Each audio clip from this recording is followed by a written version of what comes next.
Hello everyone. तो आप सभी का स्वागत है एक और नए वीडियो में। और आज का जो टॉपिक है भारत में जनगणना, काफ़ी ज़्यादा हॉट टॉपिक है और यहाँ से क्वेश्चन आता ही आता है। आप किसी भी एग्ज़ाम की तैयारी कर रहे हो कोई फ़र्क नहीं पड़ता, ठीक है। तो एसएससी के जितने भी एग्ज़ाम है उसके लिए ये क्लास काफ़ी ज़्यादा बेनिफिशियल होने वाली है। अपकमिंग एग्ज़ाम जैसे कि एसएससी सीपीओ और दिल्ली पुलिस के जितने भी एग्ज़ाम हैं उन सब के लिए काफ़ी ज़्यादा इंपॉर्टेंट है। तो आप अंत तक इस वीडियो में जरूर बने रहिएगा और जो फैक्ट्स हैं उन सभी पर बात करेंगे और क्या क्या संभावनाएं बनती हैं इस चैप्टर से उस सभी को हम डिस्कस करते हुए चलेंगे, ठीक है। तो सबसे पहले बात करते हैं कि जनगणना होती क्या है। तो भारत की भौगोलिक सीमा में जितने भी मतलब व्यक्ति है, वयस्क व्यक्ति हैं, उनकी जो गणना की जाती है उसको जनसंख्या बोलते हैं। और भारत की जनगणना का इतिहास वो लगभग 130 वर्षों से अधिक का अनुभव रखता है, ठीक है। काफ़ी लंबे समय से यहाँ पर जो है वो जनगणना स्टार्ट की गई। बात करें सबसे पहले जो जनगणना है वो कब की गई, तो 1872 में एक भारत के जो गवर्नर थे लॉर्ड रिपन, उनके द्वारा एक प्रयास किया गया, ठीक है, पहली जनगणना का। वैसे सुनियोजित की बात करूं तो 1881 में इसकी पूर्णतः अच्छी तरीके से शुरुआत हो गई थी, ठीक है। और इसी को आगे बढ़ाते हुए जो आपके एग्जाम के लिए काफ़ी ज़्यादा इम्पोर्टेंट जनगणना मानी जाती है, जो प्रीवियस ही यानी कि 2011 की जनगणना, ठीक है, क्योंकि यहाँ से अलग अलग प्रकार के क्वेश्चन देखने को मिलते हैं। तो सबसे पहले ये किस नंबर की जनगणना है, तो अगर हम बात करें ब्रिटिश शासन से तो 15वीं जनगणना इसको माना जाएगा। और अगर बात करें स्वतंत्र भारत की तो 7वीं जनगणना ये है, ठीक है।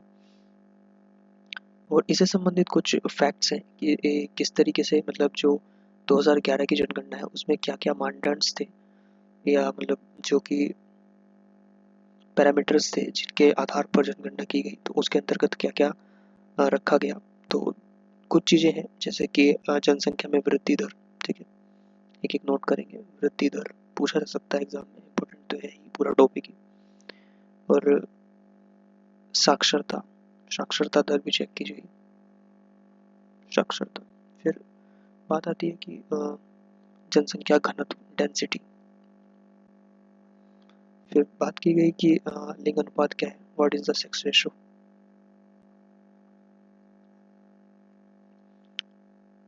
और बाल लिंग अनुपात के बारे में बात की गई, बात, ठीक है। और इन सभी के आधार पर जो भारत की टोटल जो जनगणना जारी की गई वो लगभग 1.21 अरब थी, यानी कि 121 करोड़ उस टाइम की जनगणना थी, जिनमें से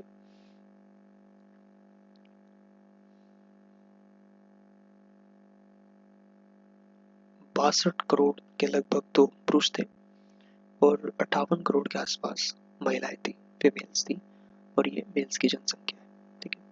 और बात करें इसकी 2011 की जो साक्षरता दर थी भारत के अंदर, साक्षरता दर तो वो मानी जाती है 74.04%, ठीक है। और जनसंख्या घनत्व की बात करूं तो जनसंख्या घनत्व उस टाइम पर जो माना गया था काफ़ी ज़्यादा इंपॉर्टेंट है, कई एग्जाम में पूछा भी जा चुका है। तो 382 व्यक्ति पर किलोमीटर, यानी 1 किलोमीटर के एरिया में कितने व्यक्ति निवास कर रहे हैं, 382 व्यक्ति निवास करते हैं, ठीक है। ये तो कुछ जनरल फैक्ट्स हैं। फॉर एग्जांपल कि लिंग अनुपात कितना था ओवरऑल, तो उस टाइम पर जो लिंग अनुपात था वो 1000 पुरुषों पर 943 महिलाएं थी। और 2000, ये 2011 का डाटा है। 2001 की बात करें तो 2001 में 1000 पुरुषों पर 927 महिलाएं थी मात्र, ठीक है। तो कि इसमें वृद्धि देखी गई है, ठीक है। और अगर बात करें एक काफ़ी ज़्यादा इम्पोर्टेंट ये पॉइंट है कि 2011 की जनगणना है, इसका जो मोटिव था वो क्या था, ठीक है।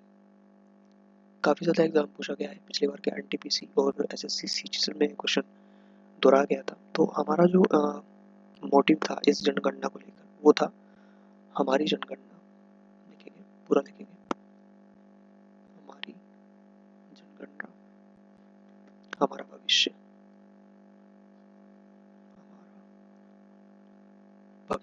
ये इसका मोटिव था, ठीक है। और इसी तरीके से जो अलग अलग फैक्ट्स हैं यहाँ पर उन सबको हम डिस्कस करते हुए चलेंगे।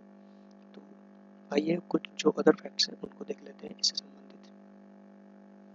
तो सबसे पहले बात करूँ कि सबसे अधिक आबादी वाले जो शहर थे यानी कि मेगा सिटी जिनको बोला जाता है मेगा सिटी, तो इसके लिए जो यूएन है यानी कि संयुक्त राष्ट्र है उसने क्या क्या पैरामीटर जारी किए हैं। तो उसने बोला कि अगर 10 मिलियन से ज़्यादा जहाँ की जनसंख्या है उसको मेगा सिटी बोल सकते हैं। तो बात के अंदर मेगा सिटी जैसे फॉर एग्जांपल दिल्ली, मुंबई, कोलकाता, चेन्नई और बैंगलोर, ठीक है। ये टॉप 5 मेगा सिटीज हैं बैंगलोर, ठीक है। फिर बात करते हैं कि सब टॉप 5 कौन से राज्य हैं जिनमें सबसे ज़्यादा जनसंख्या थी यानी कि शीर्ष जनसंख्या वाले जो राज्य थे वो कौन कौन से थे शीर्ष जनसंख्या, ठीक है। इसमें आपको देखने को मिलेंगे जैसे फॉर एग्जांपल यूपी सबसे ऊपर, फिर उसके बाद आता है महाराष्ट्र, ठीक है। फिर उसके नीचे आएगा बिहार और सबसे नीचे आएगा वेस्ट बंगाल। तो ये टॉप 4 सर्वाधिक जनसंख्या वाले राज्य थे, ठीक है। निम्नतम निम्नतम निम्नतम जनसंख्या वाले जो राज्य हैं वो कौन कौन से हैं उनको भी आप देख सकते हैं एक बार। निम्नतम राज्य वाले हैं, सबसे पहले आता है सिक्किम, सबसे ज्यादा कम संख्या है। फिर आता है मिजोरम, उत्तर पूर्व का एक राज्य है। फिर आता है अरुणाचल प्रदेश एपी, और एक आता है गोवा, ठीक है। तो सबसे कम कहाँ है सिक्किम और सबसे ज्यादा कहाँ पे है यूपी में, ठीक है। फिर बात आते हैं कि न्यूनतम जो सर्वाधिक जनसंख्या वाला जिला है वो कौन सा है, सर्वाधिक जनसंख्या वाला जिला। तो एक जिला है ठाटे जो कि मुंबई में पड़ता है और सर्वाधिक जनसंख्या यहाँ पर है, ठीक है। और सबसे कम कहाँ पर है, तो कम एक जगह है दिबांग जो कि जिला है किसका अरुणाचल प्रदेश का यानी एपी का ही जिला है सबसे कम जनसंख्या की अगर बात करी जाए तो। फिर बात आती है कि साक्षरता क्या है, अधिकतम साक्षर जो राज्य है भारत के अंदर वो कौन सा है अधिकतम साक्षर राज्य, वो कौन कौन से हैं। तो सबसे पहले आता है केरल टॉप पर हमेशा ही। तो यहाँ पर जो साक्षरता है वो कम से 94% है, ठीक है। और ये क्वेश्चन 2022 के सीजन प्री में पूछा गया, उसके बाद सीएचएल में पूछा गया, एनटीपीसी में पूछा गया और रेलवे में भी इसका क्वेश्चन अच्छा खासा आता है। फिर बात आती है लक्षद्वीप की, इसके अंदर लक्षद्वीप आता है फिर सबसे साक्षर राज्यों में। तो लक्षद्वीप में है 91%, लगभग 98%। आता है मिजोरम, ठीक है। मिजोरम की जो साक्षरता दर है वो कितनी है 91.33। फिर एक आता है गोवा, गोवा की जो साक्षरता दर है वो है 88.70। फिर आता है त्रिपुरा, तो इसकी साक्षरता दर है 87.22%, ठीक है। ये तो है साक्षरता वाले जो राज्य हैं भारत के अंदर। फिर आता है निम्नतम साक्षरता वाले जो राज्य हैं, देखने को मिलता है इन पर चर्चा हो जानी चाहिए। जो निम्नतम वाले हैं उनमें सबसे पहले आपको देखने को मिलेगा बिहार, ठीक है। फिर आप देखेंगे बिहार ही है और यहाँ पर है 63.82% साक्षरता, काफी ज्यादा कम है। और यहाँ पर जो पुरुष है वो 71% साक्षर है और महिलाएं 51% साक्षर है, ठीक है। फिर इसके बिहार के नीचे आप देखेंगे अरुणाचल प्रदेश को, ठीक है। उसके नीचे देखेंगे आप राजस्थान को जहाँ पर साक्षरता का जो स्तर है वो काफी ज्यादा निम्न पाया जाता है, ठीक है। और महिलाओं के संदर्भ में बात करी जाए तो राजस्थान में महिलाओं की जो साक्षरता है वो काफी ज्यादा कम देखी जाती है जो कि 57.0 सबसे कम है, ठीक है। इसके अंतर्गत राजस्थान के अंतर्गत, ठीक है।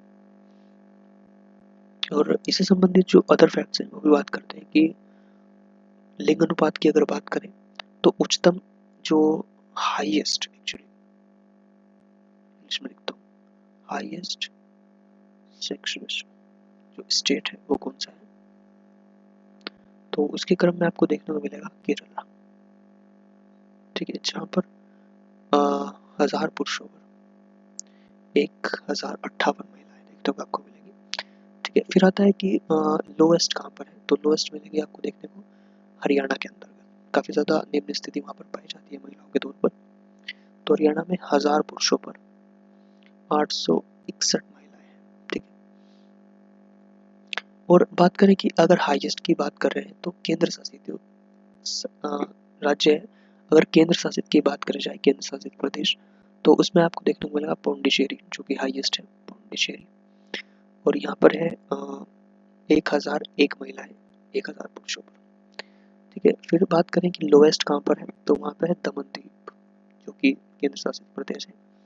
तो यहाँ पर 1000 पुरुषों पर आपको सिर्फ 709 महिलाएं देखने को मिलती है, सिर्फ और सिर्फ, ठीक है। बात करते हैं कि हाईएस्ट जो सेक्स रेशियो है उसका जिला कौन सा है, जिला। तो जिले के संदर्भ में अगर बात करी जाए तो माहे एक जिला है जो कि पांडिचेरी में पड़ता है, और इसमें 1047 महिलाएं हैं, 1147 महिलाएं हैं किस पर, 1000 पुरुषों पर, ठीक है। फिर बात करें कि न्यूनतम लिंग अनुपात वाला जो राज्य है, सॉरी जिला है, वो है दमन और दीव, दमन ही है, दमन दीव में पड़ता है, और यहाँ पर 551 महिलाएं हैं सिर्फ, कहीं पर 1000 पुरुषों पर, काफी ज्यादा कम सेक्स रेशियो यहाँ पर देखने को मिलता है, ठीक है। फिर थोड़ा आगे चलें तो बात करते हैं कि हाईएस्ट हाई डेंसिटी स्टेट्स कौन कौन से हैं। तो सबसे पहले आपको देखने को मिलेगा इस क्रम में दिल्ली, जहाँ पर 1000 वर्ग किलोमीटर में कितने व्यक्ति पाए जाते हैं, 11320, ठीक है। फिर बात आता है कि चंडीगढ़ की अगर बात करें तो चंडीगढ़, तो यहाँ पर मिलेंगे 9258। फिर बात करें पौंडीचेरी की, तो पौंडीचेरी में 2547 आपको जो है जनसंख्या घनत्व देखने को मिलेगा, जो कि काफ़ी ज़्यादा है, और दिल्ली में सबसे ज़्यादा रहता ही है। इसके बाद भी बात कर सकते हैं कि दमन और दीव है, दमन और दीव, ठीक है, यहाँ पर 2151, और लक्षद्वीप में 2149, ठीक है। और अगर उच्चतम घनत्व वाला राज्य की बात करें तो बिहार है, बिहार में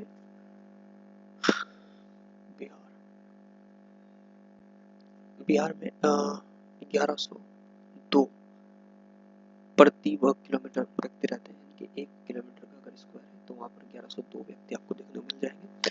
सबसे कम की बात करें तो वो है अरुणाचल प्रदेश, जहाँ पर सिर्फ 17 व्यक्ति आपको 1 किलोमीटर के एरिया में देखने को मिलेंगे, ठीक है। और एक नोट करके देखिएगा आप, सबसे ज़्यादा इम्पोर्टेंट फैक्ट मुझे लगता है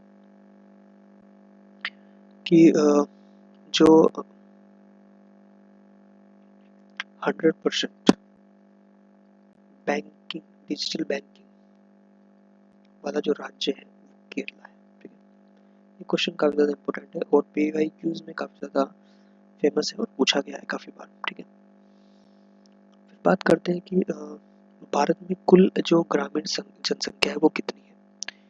ग्रामीण जनसंख्या की बात करूँ तो वो 68.84 लगभग है, ठीक है। और सबसे ज़्यादा ग्रामीण जो जनसंख्या है वो कौन कौन से राज्य में आपको देखने को मिलेगी, तो मिलेगी उत्तर प्रदेश में, बिहार में, फिर पश्चिम बंगाल यानी कि वेस्ट बंगाल में देखने को मिलेगी, और उसके बाद महाराष्ट्र में आपको देखने को मिलेगी, इसके बाद अरुणाचल प्रदेश में, ठीक है, जो ग्रामीण जनसंख्या है बेसिकली। फिर शहरी जनसंख्या जहाँ पर निवास करती है तो महाराष्ट्र में करती है, ठीक है। महाराष्ट्र के बाद आप देखेंगे यूपी, फिर आता है तमिलनाडु, फिर वेस्ट बंगाल, और फिर आता है आंध्र प्रदेश, ठीक है, जो शीर्ष जनसंख्या वाले राज्य हैं, शहरी जनसंख्या वाले राज्य हैं, ठीक है। तो आज की वीडियो के लिए इतना ही। ये भी वीडियो थोड़ा अनकम्प्लीट है, मैं इसका सेकंड पार्ट भी जारी करूंगा जल्दी, तो तब तक के लिए थैंक यू।